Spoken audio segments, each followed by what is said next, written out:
Hello everyone, it's Old Guardian here. In this video I'm going to present a new player guide to World of Myths, a new card game, so that you can have a head start over the competition and know a little bit better how the game works. This video is sponsored by the creators of World of Myths, which allowed me to really dig deep into the game. When you start the game for the first time, you go through a tutorial that explains you some of the basics, and after that you're going to land on this screen, the main screen of the game. First it will prompt you to choose your god, choose your mythology. But don't worry, none of the choices you make are permanent, you can always change them again. So here in the gods menu you can see the different mythologies and you can see their different leaders. And here you can pick your active mythology. I'm currently active with Japanese, but I can also activate the Greek at any time and switch back to Japanese, so this change can be done at any point. Currently the only effect that this has on the game is that you can only gain reputation when you play the deck of your active mythology. So now that I'm chosen Japanese, then I need to play a Japanese deck in order to get reputation with this. And if I play something like a Norse or Greek deck, then I don't get reputation with those factions. There are some plans to make faction warfare a little bit more important part of the game, but at this stage of the early access it doesn't exist yet. You're also provided with some starter decks, so once you have your mythology chosen, you can just go and play the game. No need to do anything else, just go ahead and play. You can play against an AI, although I don't think that's actually very useful. I would just head up straight to casual mode. But if you feel that you need a little bit more time to get familiar with the concepts of the game, then the AI can do as well. For the purpose of this guide, I'm actually going to queue a game against the AI, because there's no turn timer in AI games. So I have unlimited time to think about my decisions, or in this case, to talk about the game. It will also gain endurance thanks to my lead. It doesn't gain endurance. No, it's only the first unit of each turn. Have to be more careful about that. Well, I want to attack over there. So when I attack over there, my favorite faction is the Japanese, so I'm going to queue a game with them. And like so many card games, this game begins with a mulligan. The game features a mulligan system exactly like Hearthstone. I can choose individual cards to replace, and I cannot draw the cards that I choose to throw away. The mana system in this game, it's called Faith, is also very similar to Hearthstone. In this game you start with 3 Faith on your first turn, and then you gain 1 Faith more each turn until the maximum of 10. So when you make your mulligan decision, you typically want to look for a good curve that you can play, so that you can start playing immediately and have a bit of a plan on how your upcoming turns are going to look like. And this hand, well, this Spear Ashikaru has a power center, so it needs other minions to be as powerful as it can be. It could be played immediately, but I'm not going to keep that one.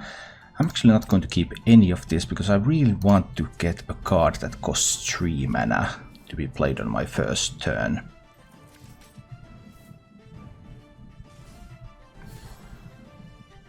Now we got to the game itself, and I'm going first, the opponent is going second, and the player who goes second gets a fresh recruit on their board. It's a small minion that helps the player that goes second have an even ground with the player who goes first and has the initiative. The card setup of this game looks pretty familiar if you have played other card games. There is the cost on the top left corner, so Fresh Recruit for example has a cost of 0. Then the cards have power. Fresh Recruit has power of 1, which is the attack and defense strength that it has. But the health point system works a bit differently in this game. The units have what's called endurance. It's the green orb that the Fresh Recruit has 1 of, and something like the Runeborn Bear that I have in my hand has 3 of those. And endurance works a little bit differently than health, because endurance is spent every time a unit takes an action. Whenever a unit attacks, it spends 1 endurance. Whenever a unit defends, it spends 1 endurance. And once a unit has no endurance left, it dies. So units do not die from combat damage and fighting against big minions, they just die when they do enough things and they get exhausted. The goal of the game is also a little bit different than in most card games. I mean, I want to hit my opponent in the face, right? But where is the face? There's an opponent's leader, there are some temples, so there are two ways to win this game. One way to win is to destroy all of these temples, so there are like 3 faces that I can hit. And whenever I do a successful hit to a temple, I also gain a benefit. The leftmost temple spoils draw 1 card, your leftmost unit gains 2 power. The center temple, opponent chooses and kills one of its units, and the right temple, draw 1 card, your rightmost unit gains +1 endurance. So I can try to chip in damage to these temples to gain these benefits multiple times, or I can go hard in on them and just try to destroy them as quickly as possible in order to win the game. And the secondary win condition is to destroy the opponent's leader. This leader here is Poseidon. He has 2 attack, he has 8 health, but Poseidon is normally standing here in his pedestal. But for 3 faith, you can summon your leader on the board and then it can participate in the attack, and after that it can be attacked on the following turn when it's on the board. And if it's killed, then that's a way to win the game as well. After 1 turn on the field, the leader returns back to the pedestal and cannot be targeted. So, it's my first turn, I have 3 faith. I have a card that costs 3 faith, it's an elite mercenary. So I will play that one, and it hits the board. And now it gained an additional point of endurance, because my leader is Amaterasu, and if the first unit you summon each turn has a unique trait, it gains 1 endurance. And trait is what would be called tribe in some other games, so this elite mercenary is a warrior. I had no other warriors on the board, so elite mercenary gained 1 endurance. It became a 3 power minion with 2 endurance. When you play a minion, they usually have summoning sickness, much like in many other games, so it cannot attack immediately. That's why it's grayed out. So there's nothing more for me to do except to pass the turn. And my opponent is playing a Lost Scout here. And that gives him additional power if I have spells in hand, but I only had minions in hand, so he didn't get any additional power. He also played a small 1 mana minion. But my elite mercenary is now exhausted, it still cannot attack. And that's because my opponent's leader, Poseidon, has an ability: if the first unit you summon each turn costs 3 or less, exhaust the most expensive enemy unit. I have only 1 unit on the board, this minion cost 3 or less, so my unit was exhausted and I cannot attack. Well, I can't attack this turn, but I can play other minions on the board. At 4 mana, I'm a little bit limited in my ability to do things right now. I think I will play this Spy Disciple. And it resets the power of a minion, but that doesn't actually do anything, because there have been no buffs on any of these units. But at least I get something on the board, and then I can pass the turn again.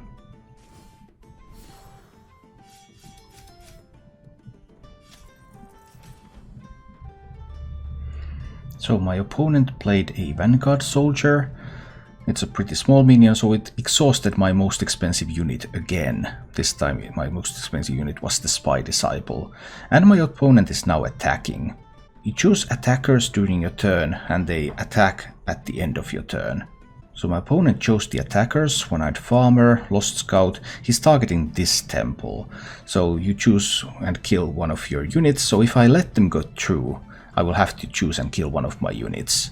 He has 2 power on the attack, but I can set this one to defend, so I will have 3 power on defense, which means that the attack is going to get blocked. And all the units that participate in the attack will lose 1 endurance. During defense I could also cast spells. The attacker can only cast spells during their turn, not during the actual combat, but the defender can cast spells during defense, but any spells cast during defense are cast with the fate that I have left over from the previous turn. And my fate is then going to be reset when I go to the choose attacker's phase. So I'm all tapped out, so I couldn't cast any spells even if I had some. I chose my defender, the combat takes place, everyone who participated in the combat lost 1 endurance, and the defender of the combat is exhausted. So whenever I defend with a unit, I cannot attack with that same unit on the same turn. Therefore, in this game, it's often a good idea to try to do some attacks, maybe force some defense from the opponent, and then when they are forced to defend, that means that they can't use those units to attack again. So in this position, I'm going to summon a minion over here, and summon it over here on the side. And then I'm also going to activate my leader. And here comes my leader, and I can attack with my leader. And I can attack over here. Like this. So if it goes through, this one is going to get more endurance. Now my leader is on the board, so it could be attacked, but he doesn't really have resources to attack it. He's just going through with the Vanguard Soldier. I can use this one to block it. Well, maybe I should have done that actually. He is attacking with 0 power, but I cannot undo my choices. Attack and defense choices in this game are permanent. You cannot undo your selections. And that is by design, to make people really think through what kind of selections they want to make. I have to say that I sometimes mess this up, but okay, well, now I ended up defending with that. Note how my defending unit was exhausted, whereas the attacking unit is not, but both of them lost 1 point of endurance. In this position, I think I will play a Storm Eagle on the board, and then I'm going to attack with these units over there on the far left temple. I have 5 power on the attack, and my opponent doesn't seem to have enough to defend, so it gets through. And here, see what happens. The unit lost endurance at the end of the attack, and then after the units had lost endurance, the spoils were activated. So my leftmost unit gains +2 power, but my leftmost unit here died, but it died in the attack, so this is the one that got the buff. Now my opponent is attacking, but I managed to buff this unit, so choosing it to defend counteracts that attack quite nicely over here. You can have up to 5 units on the board at the same time, so my opponent has 4 units on the board, I have 3 units on the board, I have room for another 2. So I could play a Myobu over here. This one has the ability to give adjacent units +1 power, so it buffs up those units there. Then I can also play this Leprechaun and buff up that unit.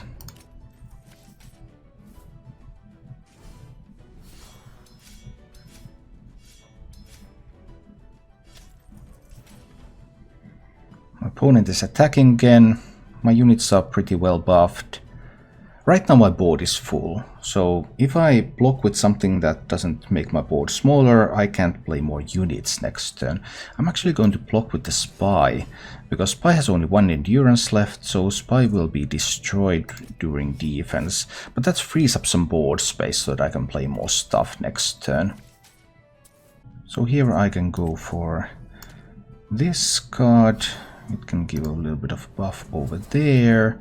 I can also activate my leader, and then my leader and this minion together can attack, let's say, that temple over there.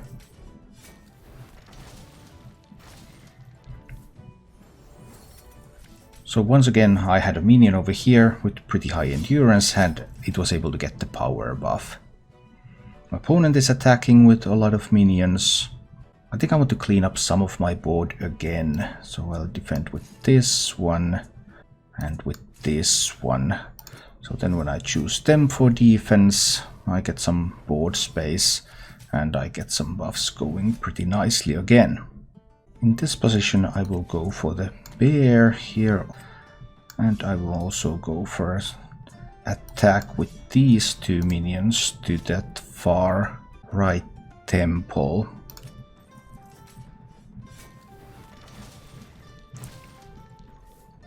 And that buffs up the bear a little bit.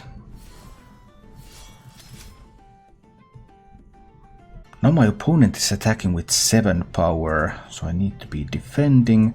I can choose this one to defend, and the bear can defend.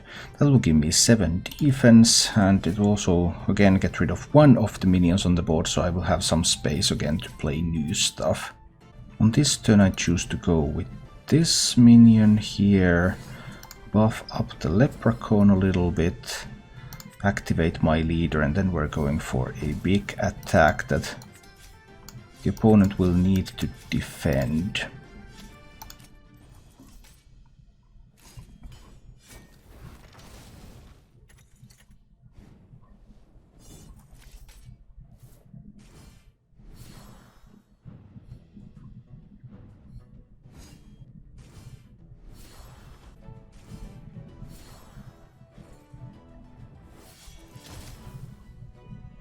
Need to defend this attack from the opponent.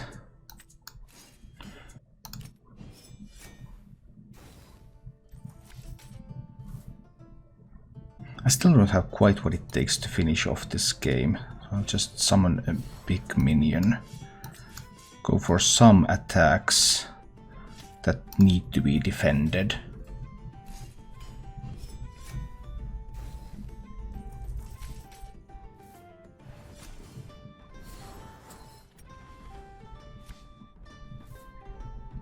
And now the opponent no longer has enough tools to defend, so I can just go in and destroy his final temple.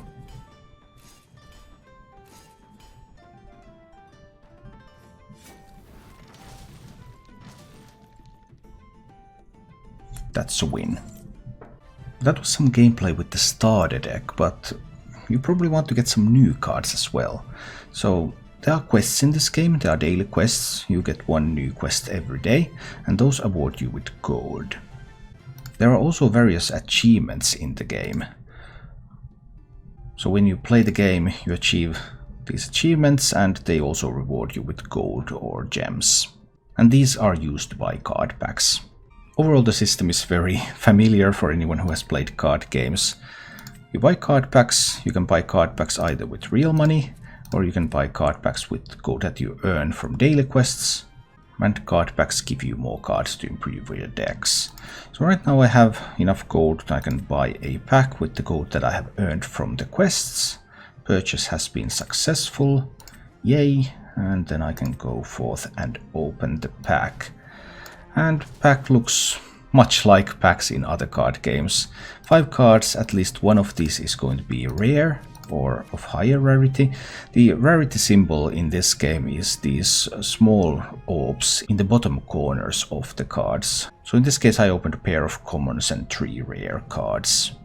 Now that I have some cards, I can go to my collection, and there I can edit my decks. A deck in this game is 30 cards. A deck can have 2 copies of cards of other rarities and 1 copy of mythical cards. The cards in this game have various abilities. Rush means that the card does not suffer from summoning sickness, so when you play the card on the board, it's also able to attack immediately. You can choose that. I have Amaterasu, and it makes my units better when I play them. Whoa! He's coming right for me. Reinforcement means that you can play the card during defense. So if you have leftover mana from your previous turn and you have a reinforcement card in hand, you can play that in order to defend. Summon is an effect that happens when you play the card. For example, the Slimy Leprechaun, summon target unit has +1 power while this card is on the battlefield. When you play Slimy Leprechaun on the battlefield, you get to choose another unit, and that unit immediately gets the 1 power buff. Well, this is not a spell that kills stuff. What does this do? Set the power and endurance of all units to 2. Oh wow. That was interesting. Death Stare activates when the unit is killed and leaves the battlefield. For example, well-equipped Deadwalker, Death Stare, your weakest unit gains 1 power.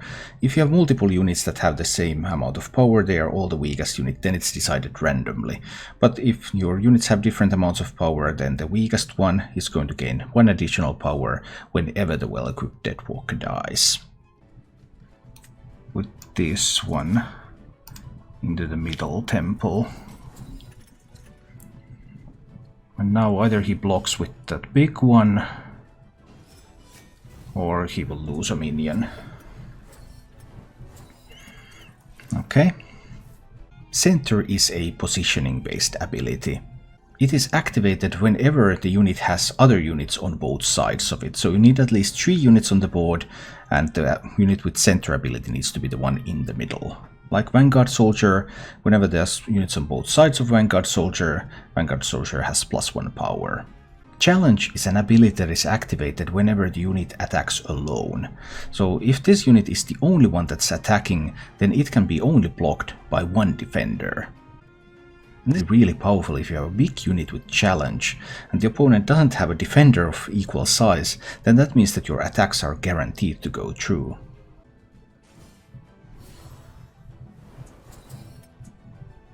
Target friendly unit gains challenge. What is challenge?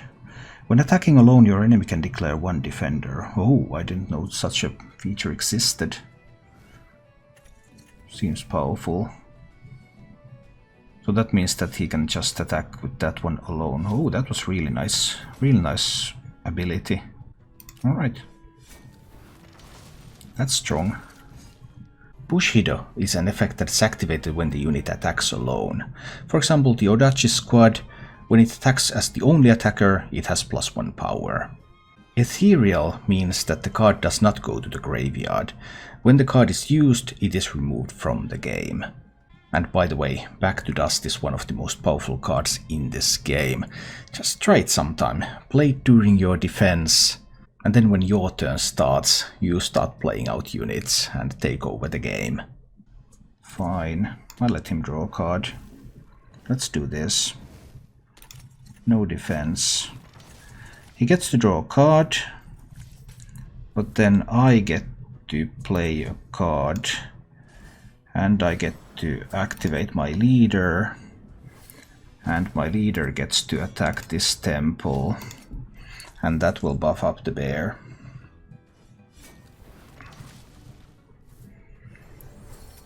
Raid is an ability that's activated when the unit attacks together with other units.